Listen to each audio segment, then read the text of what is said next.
Assalamualaikum warahmatullahi wabarakatuh. Sampurasun. Nasdam. Alhamdulillah.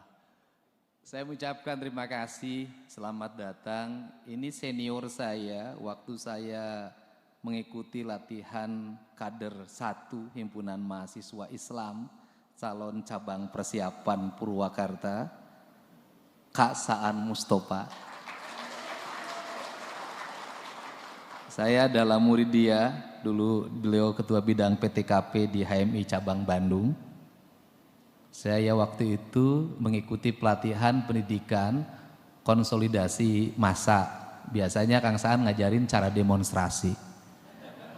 Jadi saya pertama mengenal demonstrasi dan mempraktekkan demonstrasi yang ngajarin Kang Saan.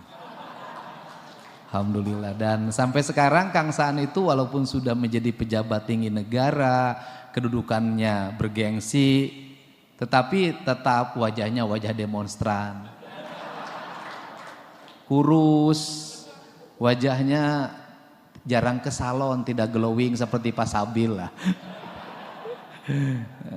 Kelihatan banget, dan aktivis itu begitu, selalu dekat dengan sahabatnya, selalu dekat dengan rakyatnya, dan selalu tipis dompetnya. Itu ciri khas aktivis. Jadi saya tidak berani kalau ke Kang Saan minta bantuan biaya untuk nyalon gubernur, itu nggak berani saya. Ucapkan terima kasih Kang Saan, dan saya mengapresiasi Akang dari sisi prestasi sebagai kader. Bagaimanapun bahwa berubahnya wajah Nasdem di Jawa Barat, bertambahnya kursi Nasdem di Jawa Barat, semuanya adalah perang Kang Saan. Dan ciri khas Kang Saan itu satu, setiap ada orang potensial pasti didekati, didekapnya, dan diajak masuk Nasdem. Itu kalau saya kurang-kurangnya sebentar lagi dilangkul, bahaya ini. Saya bilang boleh merangkul saya tapi izin dulu Pak Dasko. Saya ucapkan terima kasih juga pada Ketua Bidang Pemenangan DPP Partai Nasdem wilayah Jawa Barat. Terima kasih atas kehadirannya. Ini sahabat saya di DPRD Provinsi Jawa Barat, ketua praksi, ketua DPW yang tidak pernah minta apapun selama saya jadi gubernur. Dan ketika saya tanya, kenapa nggak pernah minta apapun? Dia bilang, saya cukup punya satu wali kota Bandung, sudah cukup.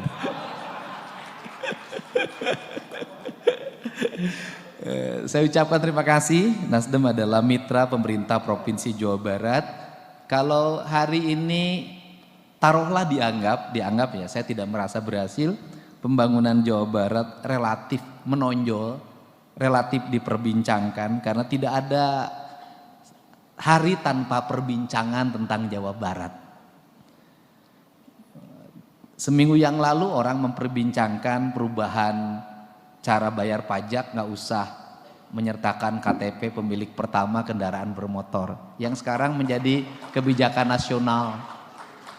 Itu setelah itu orang memperbincangkan lagi kalau nikah cukup di KUA, dan insya Allah saya kalau nikah di KUA saya. Siapa tahu di Nasdem ada lah ya. Banyak. Jadi biar nanti terjadi perpaduannya benar itu. Putih dan biru ya.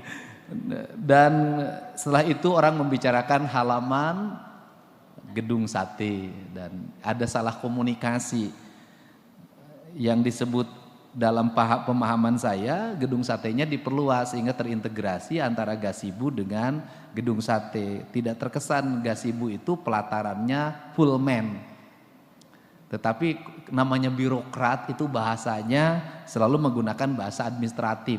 Jadi kalimatnya akan dibangun plaza gedung sate. Ya ribut, kenapa dibangun plaza? Kan mall sudah banyak. Itulah masyarakat kita. Saya ucapkan terima kasih juga pada sekretaris DPW Partai Nasdem. Saya kenal lama, sejak zaman menjadi ajudannya Kang Dada. Saya ucapkan, sampai nikah pun saya hadir. Terima kasih. Saya ucapkan terima kasih pada seluruh anggota DPR RI dari Partai Nasdem. Nitip Jawa Barat kehilangan 3 triliun, mohon juga ditambah kas kami. Kami bukan banyak uang sebenarnya, karena prihatin saja bisa begini. Nah kemudian ke seluruh anggota DPRD Partai Nasdem Provinsi Jawa Barat, saya ucapkan terima kasih. Dan di sini juga hadir kepala daerah dari Partai Nasdem, yang sudah jelas dong, kalau di Bandung siapa yang tidak kenal Kang Farhan, Kak Farhan. Apalagi sebentar lagi Persib juara lagi. Jadi kalau pakai pecinya ke sini berarti Persib berharap juara. Dan insya Allah juara, Kang Farhan. Dan kemudian ini ada sangat dekat dengan saya, sering WA setiap pagi, Wali Kota Sukabumi, dekat dengan saya.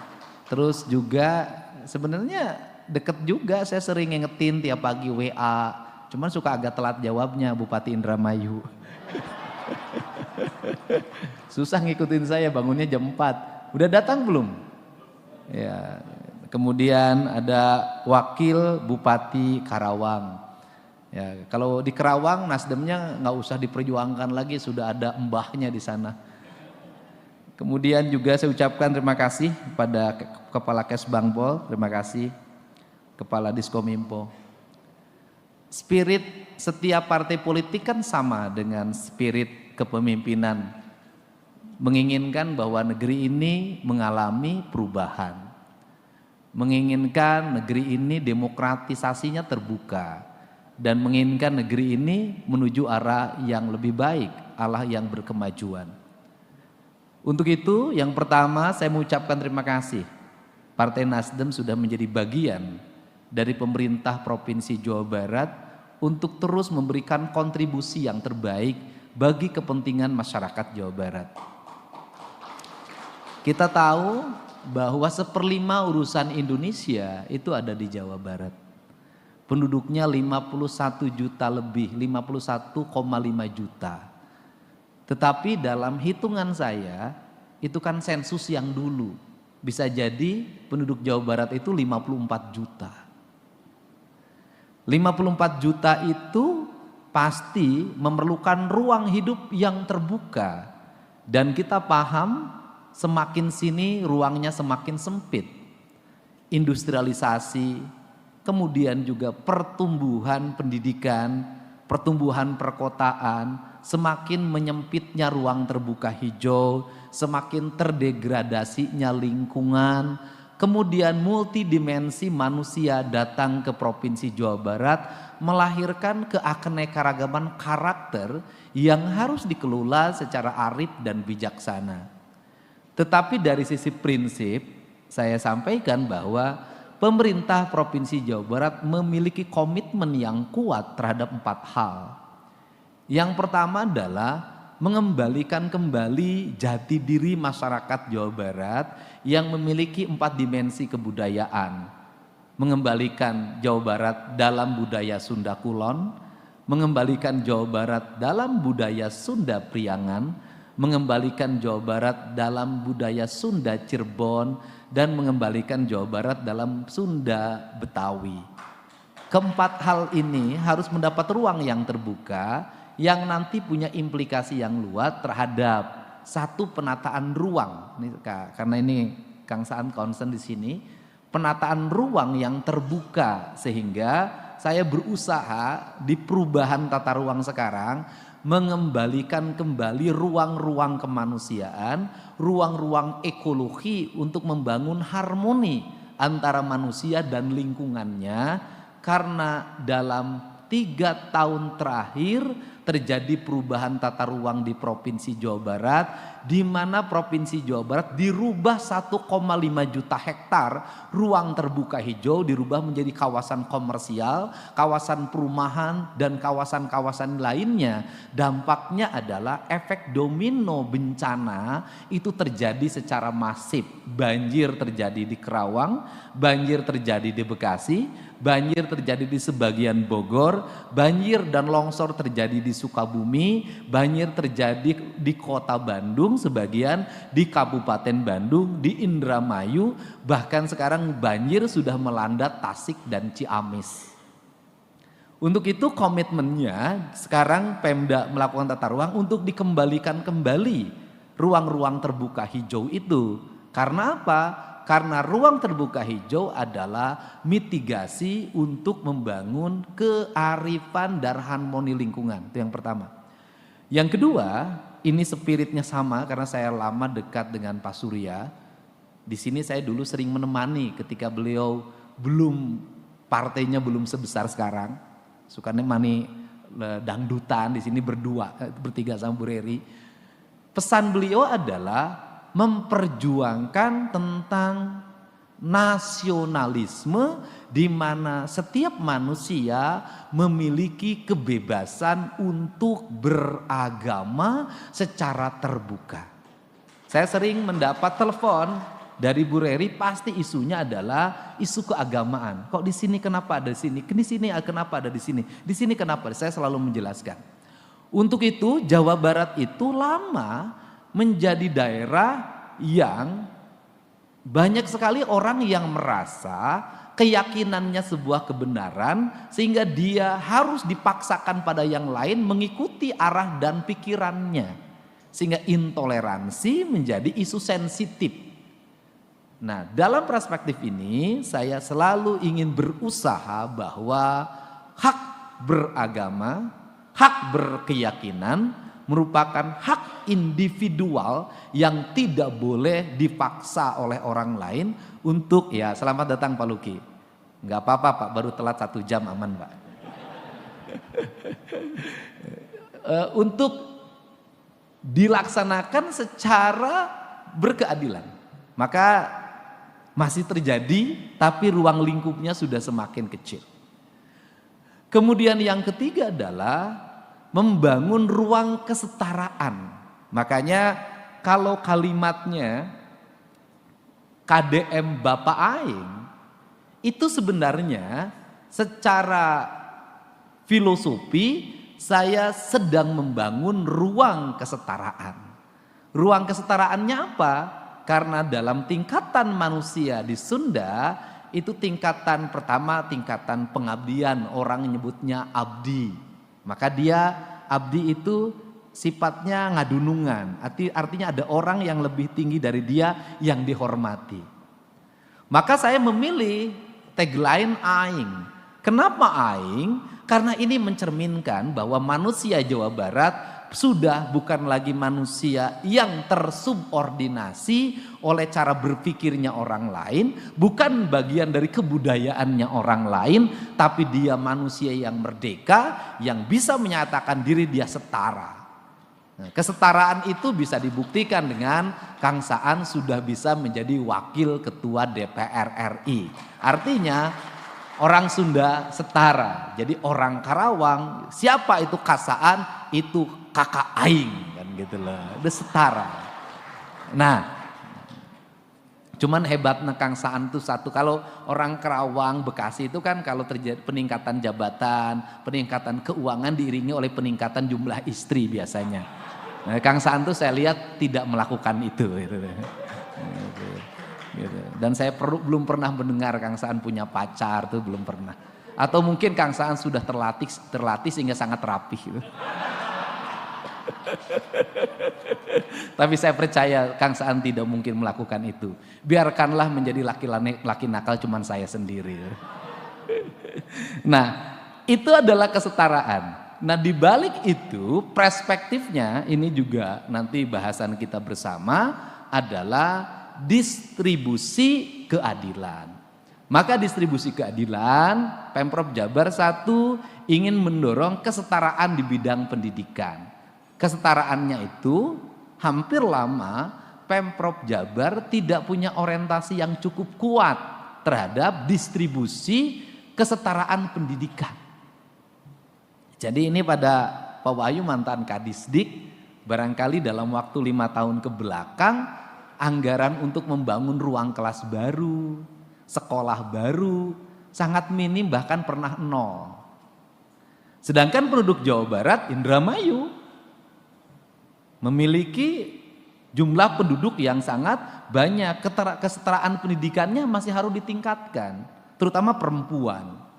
Dan saya selalu ngomong, hebatnya orang Indramayu, saya pergi ke manapun bertemulah dengan orang Indramayu. Setiap kunjungan kerja anggota DPR pasti malamnya ketemu sama orang Indramayu. Maka di situ stimulusnya. Dan ini Kak Rahmat, Bapak nggak usah khawatir. Indramayu dulu beda dengan Indramayu sekarang. Indramayu sekarang tuh Indramayu yang hamparan kawasan industrinya mencapai 10.000 hektar. Sebentar lagi. Percepatannya terus saya lakukan. Sekolah-sekolahnya harus diperbanyak. Jadi ini bukan bupati miskin, ini bupati kelas menengah, lagi banyak pembebasan ini.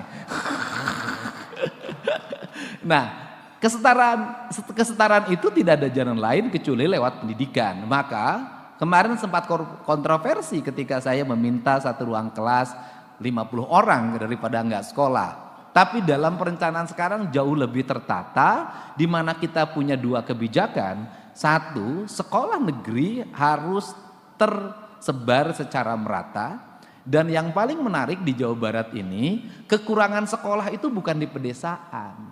Kekurangan sekolah itu di pusat kota. Jadi kalau ditanya, di mana yang kurang SMA? Bandung, kota Bandung. Di mana yang kurang SMA? Kabupaten Bandung. Di mana yang kurang SMA? Kabupaten Bogor. Di mana yang kurang SMA? Kota Bogor. Di mana yang kurang SMA? Kabupaten Bekasi, Kota Bekasi, Kota Depok. Kenapa kurang? Karena dulu logika ketika menyusun sekolah itu basisnya kecamatan, satu kecamatan satu SMA atau satu SMK. Padahal penduduknya beda. Di Tasik penduduknya satu kecamatan 20.000. Di Kabupaten Bekasi satu kecamatan bisa 1 juta.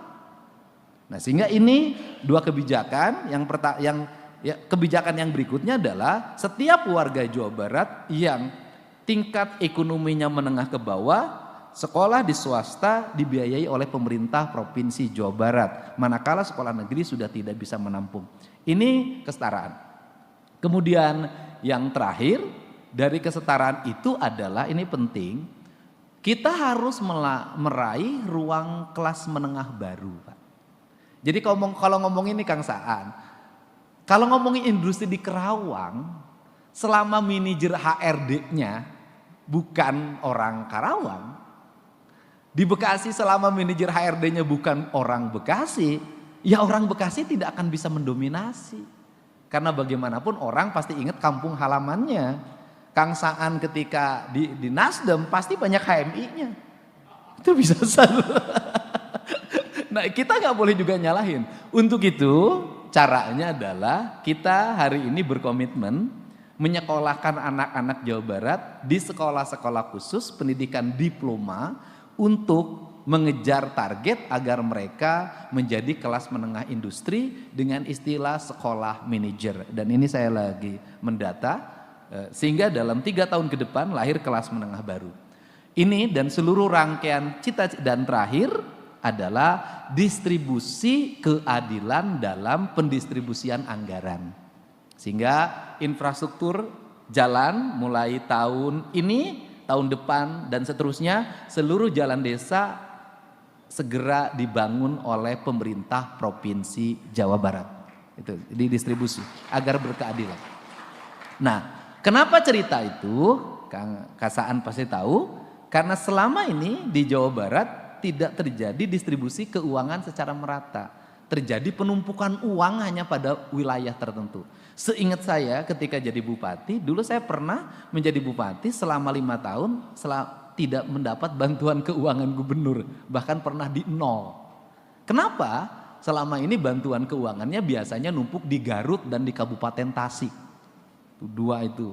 Nah, sekarang tidak boleh ada kebijakan itu, keuangannya harus merata di setiap desa, dan desa nanti kita pilih yang menjadi prioritas utama adalah desa-desa yang tertinggal, yang infrastrukturnya buruk. Dan untuk menyelesaikan problem perkotaan, ini tugas kita dengan kader terbaik Partai Nasdem di Kota Bandung yang jadi wali kota, menyelesaikan kemacetan di Kota Bandung. Kita berencana membangun underpass. Ini lagi dalam kajian ya, di Pasteur. Kita sedang membuat underpass di Cimahi. Kita akan membangun juga jembatan layang atau underpass di Kabupaten Bandung, di Bulakapal di Bekasi, kita akan bangun jalan Puncak 2 untuk menghindari kemacetan di Puncak, dan setelah itu diteruskan dari Puncak 2 ke Sukabumi menggunakan jalur tengah sampai Pangandaran. Kita juga tahun ini, karena ini saya hormat pada Kasaan sering macet, saya membangun jembatan di Karawang Barat gitu biar tidak macet, dan jalannya itu juga sudahlah kalau memang agak susah dibangunnya biar oleh Pemprov dibangun sekalian. Ini rasa hormat saya buat Kasaan. Nah, karena Kasaan juga nanti banyak nyumbang anggaran ke Provinsi Jawa Barat. Itu teori Pak, kalau ngasih 100 miliar dapat 1 triliun kan nggak ada masalah.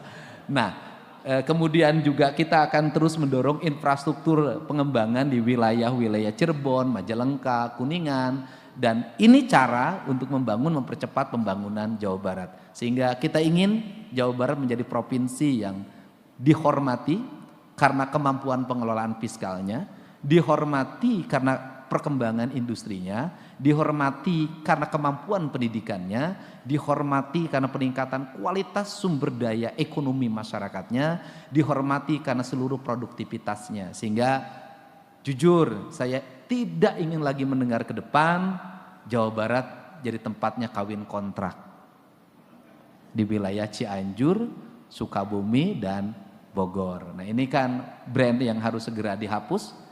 Dan kemudian saya juga ingin setelah dipimpin oleh Pak Luki yang kader Partai Nasdem, Wong Indramayu menjadi orang-orang yang kelas menengah baru di Jawa Barat, menjadi menguasai industri.